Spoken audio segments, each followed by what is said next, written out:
मैंने एक मॉडल से शादी करके सच में गड़बड़ कर दी। एक कम आकर्षक महिला के साथ रहना कहीं बेहतर है। समझदार पुरुष तथाकथित बदसूरत बत्तखों के पीछे जाते हैं। बात यह है कि रिश्ते मूल्य विनिमय के बारे में होते हैं। मैं आपको देता हूं, आप मुझे देते। एक दूसरे के लिए आपसी प्रयास।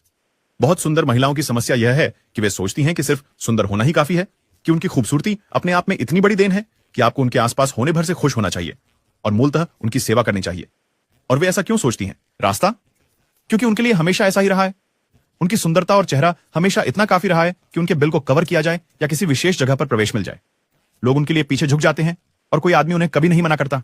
वे सब कुछ सिर्फ उपस्थित रहने और अस्तित्व में होने के लिए प्राप्त करने की आदत में होते हैं। ऐसी महिला से शादी करने का मुद्दा यह है, शुरू में आप मोहित हो जाते हैं, लेकिन कुछ समय बाद आप उसकी खूबसूरती के आदी हो जाते हैं और अचानक यह स्थिति जहां आप सब कुछ कर रहे होते हैं और दोनों की जिंदगी का बोझ उठा रहे होते हैं, जबकि वह सिर्फ सुंदर होने से आपका भुगतान कर रही होती है, अन्यायपूर्ण लगने लगती है। आप इसे पसंद करना बंद कर देते हैं और उसे लेकर खिन्न होने लगते हैं। फिर दूसरी समस्या होती है, कुछ वर्षों के बाद सुंदरता मुरझाने लगती है और वह एक कठिन कड़वे दौर में प्रवेश करती है, क्योंकि उसकी पूरी पहचान सुंदर होने पर बनी थी। अब उसके पास वह मुद्रा नहीं है और उसके लिए अनुकूलन करना मुश्किल होता है। वह वास्तविक दुनिया में प्रवेश करने का विरोध करती है, जहां सब कुछ देना और लेना होता है, जहां लोग इसलिए देते हैं क्योंकि उन्हें बदले में कुछ मिलता है, न कि सिर्फ इसलिए कि कोई मौजूद है या उनकी शाही उपस्थिति से कमरे को आशीर्वाद देता है। एक पुरुष के रूप में आपके जीवन में जो सबसे अच्छी चीज हो सकती है, वह है एक बदसूरत बत्तख को खोजना।